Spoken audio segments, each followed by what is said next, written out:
Have you ever felt a knot in your stomach when checking your bank balance?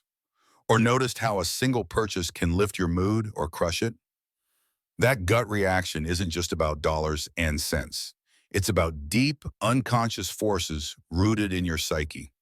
Welcome to the psychology of money. What unconscious complexes are driving your financial decisions and fears? Today, we start a journey into how your inner beliefs, often hidden, shape every financial choice you make. Over 10 parts, we'll explore real stories, psychological theory, and practical strategies to expose these hidden forces and reclaim control over your money and your life.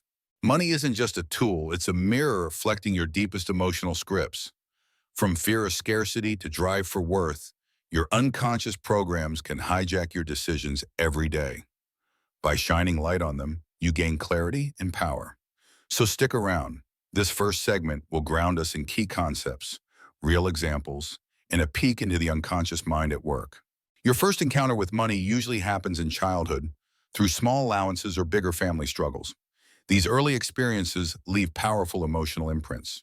For instance, a child who overhears, "We can't afford that," learns scarcity. One who sees money fought over at dinner learns conflict. Both experience shapes your unconscious money script. Psychologists call these money complexes. Scarcity complex triggers oversaving or avoidance of spending. Approval complex drives overspending to seek love or status. Control complex leads to meticulous budgeting or anxiety over investing. Real-life study, Sarah, 32, saves obsessively, not because she's fearful of running out, but because her father's financial collapse terrified her as a child. Despite earning well, she cannot spend without guilt. That guilt isn't rational, it's inherited. In part 3, we'll examine how these complexes manifest in adulthood. As adults, we like to think we make financial decisions based on logic on numbers, forecasts, and strategic thinking. But the truth is, most of us are haunted by a ghost from our past. That ghost is our childhood experience with money. And it's not just lingering, it's steering the ship. You may be earning your own salary now, signing your name on mortgage agreements, or investing in stocks. But deep beneath those mature actions lies something more: primal emotions, beliefs, and unconscious scripts formed long before you even understood what interest rate meant. Let me ask you a few simple questions. Do you feel guilty when you spend money on yourself? Do you feel panic when your account dips below a certain number? Do you avoid looking at your finances altogether? Do you get a thrill from spending or feel more in control when you hoard? Each of these feelings may have roots not in adulthood, but in your earliest emotional encounters with security, fear, approval, and love. Carl Jung's concept of complexes helps us make sense of this. Complexes are clusters of memories, emotions, and expectations that unconsciously influence how we think and act. A money complex could form when a child watches their parents fight about bills, or when a young girl hears her father say, "We don't deserve nice things." That child grows into an adult who rejects abundance, self-sabotages, or swings between frugality and reckless spending. Let's take an example. Maria, a 38-year-old teacher, was always frugal. She cut coupons, skipped vacations, and lived well below her means. When asked why, she said, "You never know what's coming." Her parents had lost their home during a recession when she was 9. That fear had calcified into her nervous system. No amount of income could override the terror of instability from her childhood. Her savings account wasn't just a financial tool, it was a shield against remembered chaos. Or consider James, a successful entrepreneur. Despite his wealth, he could never hold on to money. He spent impulsively: new cars, expensive nights out, unnecessary risks. When he reflected on his past, he realized he was repeating the behavior of his father, who spent wildly before disappearing. Subconsciously, James was playing out the same role, hoping someone would finally stop him and say, "You're safe now. You don't have to keep chasing." So much of our adult money behavior is not about dollars. It's about identity. Some of us spend to feel worthy. Others save to feel in control. Some fear being seen as greedy, while others equate money with safety. And unless we bring those stories into the light, they will continue to whisper from the dark. In therapy or introspection, these unconscious beliefs often come forward. Phrases like, "I'm not good with money. I have to struggle to earn it. I can never trust anyone with my finances." If I get too much, people will hate me. None of these are objectively true, but they're emotionally powerful because they are based on something real. A childhood wound, a moment of fear, a belief passed down like an inheritance no one wanted. So how do we begin to free ourselves? First, awareness. Ask yourself, what was your first memory of money? Was it positive or negative? Who taught you about it, explicitly or implicitly? Was money a source of freedom in your home or tension? Was it talked about with openness or kept in shameful silence? Second, observation. Look at your current patterns. What emotions show up when you open your banking app, when you get a paycheck, when you receive an unexpected expense? What behaviors repeat and what feelings seem out of proportion? Third, dialogue. Start a conversation with yourself, with a therapist, or in a journal. Try to separate what is yours from what was given to you. Maybe you inherited anxiety from a parent who lived through war or poverty. Maybe you're carrying guilt that's not even yours. You don't have to pass that down again. Your financial freedom starts with psychological awareness. It's not just about budgets and spreadsheets. It's about healing, about understanding the inner child who once watched bills pile up on the kitchen table and made a vow, I'll never let this happen to me. The problem is that vow was made by a child. And today, that child still might be driving your financial decisions. By now, it's clear. Money is never just money. It's a mirror. And one of the deepest reflections it gives back is this, your sense of identity. Not your name, not your job title, not your LinkedIn bio, but who you believe you are at your core. Let's get uncomfortable. Do you believe you are worthy of financial peace, of stability, of abundance? Or do you secretly feel like you always have to earn love, work to deserve comfort, suffer before rest? The inner identity we carry, what Jung might call part of the ego complex, determines not just how we handle money, but what kind of financial experience we allow ourselves to have. Some people self-sabotage because they unconsciously believe they're not meant to succeed. They'll get a windfall, then lose it, land a great job, then quit, save for months, then blow it on one weekend. Others never let themselves receive compliments, help, raises, support. Their identity is so wrapped in struggle and self-denial that abundance feels wrong, even threatening. Why? Because the financial ceiling isn't always set by economics, it's set by identity. Let's take an example. David grew up hearing his father say, "Rich people are greedy, we're not like them." That simple statement became a subconscious tattoo. So when David started his own company and finally hit six figures, something strange happened. He felt ashamed. He began undercharging clients, refusing investment, and turning down opportunities. Why? Because part of him believed that having money meant being greedy, and he didn't want to betray who he thought he was, the good guy. Or take Maya. She grew up in a family where women were praised for sacrifice. Her mom worked 2 jobs and never spent a penny on herself. Maya inherited that silent rule. Love equals self-neglect. Even when she had money, she denied herself joy. She gave gifts, donated, paid off others' bills, but couldn't buy herself a new pair of shoes without feeling sick. These aren't financial problems. These are identity boundaries, self-imposed, often invisible, and always powerful. In Jungian psychology, identity isn't just about personality. It's tied to archetypes, universal energies, and roles we internalize. If your dominant inner story is the martyr, you may unconsciously repel wealth because it threatens your sense of noble sacrifice. If your inner story is the outlaw, you might rebel against systems like taxes or savings because you see them as control. If your story is the child, you may unconsciously wait for someone to rescue you, financially or otherwise. And until we identify and confront these internal characters, they run the show.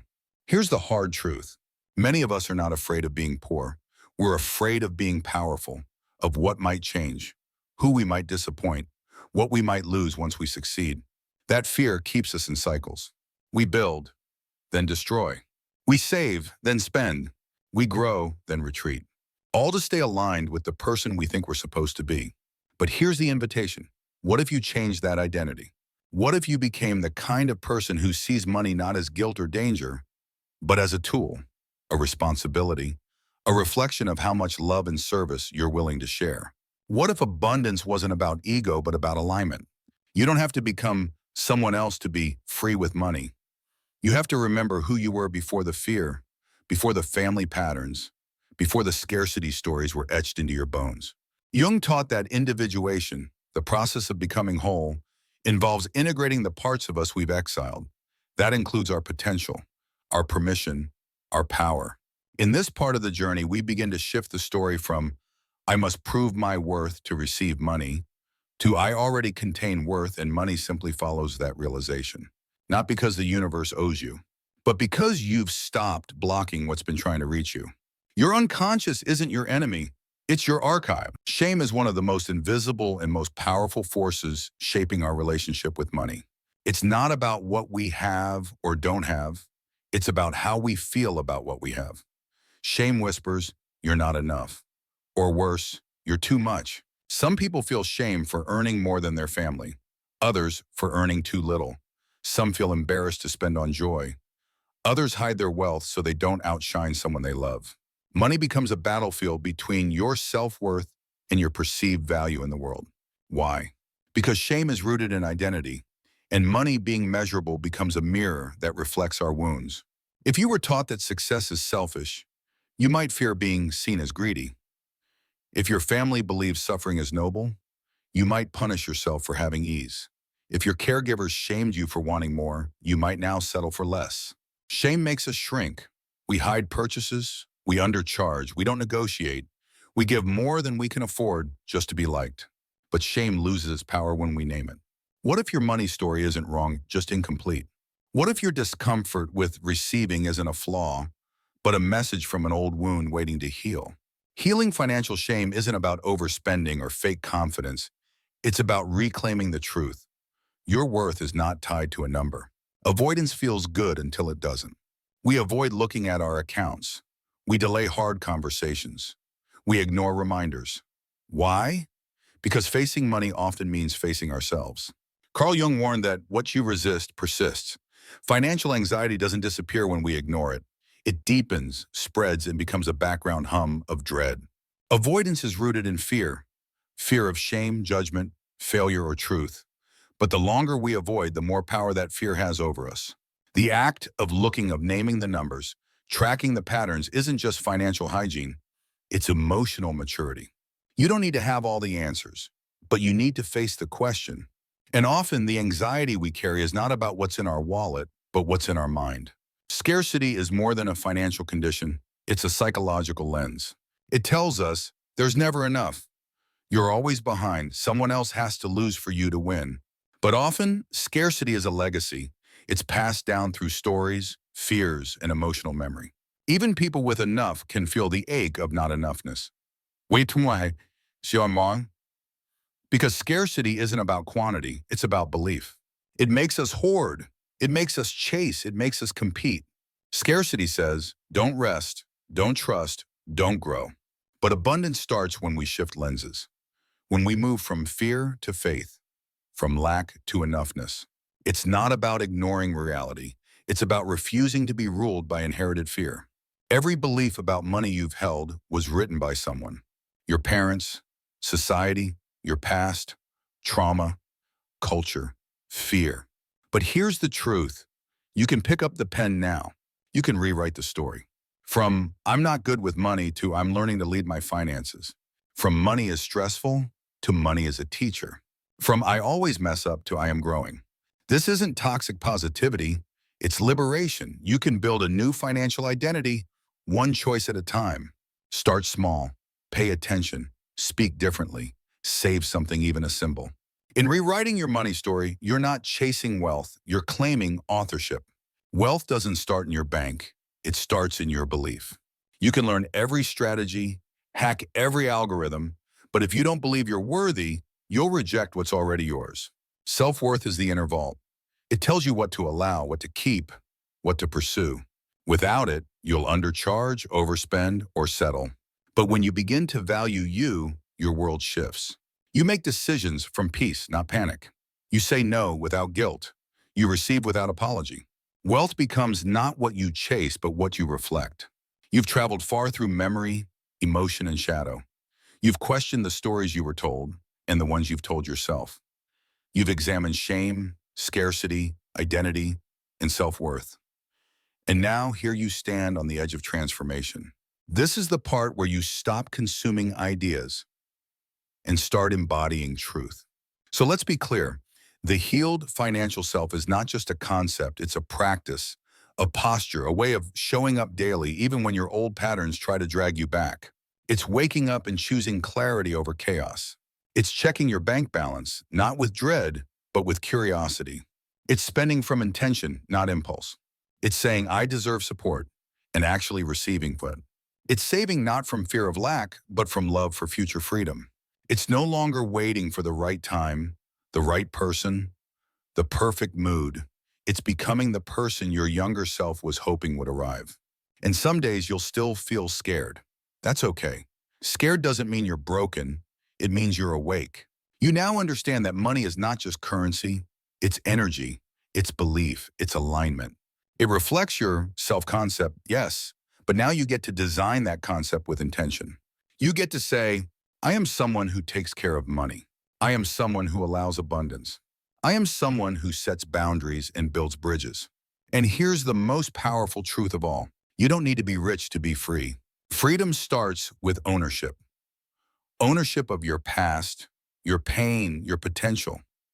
Ownership of your time, your values, your choices. This is what Jung meant when he spoke of individuation. The process of becoming whole. You're not discarding your past, you're integrating it. You're not rejecting the unconscious, you're collaborating with it. You're not pretending to be fearless, you're leading anyway. So now, lead. Lead yourself with compassion. Lead your money with clarity. Lead your life with purpose. Because this world doesn't just need more wealthy people, it needs more whole people. Conscious, clear, healed, and honest. And if you've made it this far through this journey, then trust this. You already have what it takes. Now take one step. Open the bank app. Create the budget. Have the conversation. Read the book. Say the affirmation. Ask for help. Invest. Save. Shift. Start. Tiny acts done consciously become revolutions over time. And if this video moved you, if this message resonated with you, don't let it sit idle in your mind. Share it, save it, live it. Leave a comment. What belief about money are you rewriting today? Subscribe if you're ready to continue this inner journey toward clarity, healing, and financial wholeness. Because your money story isn't over. It's just beginning.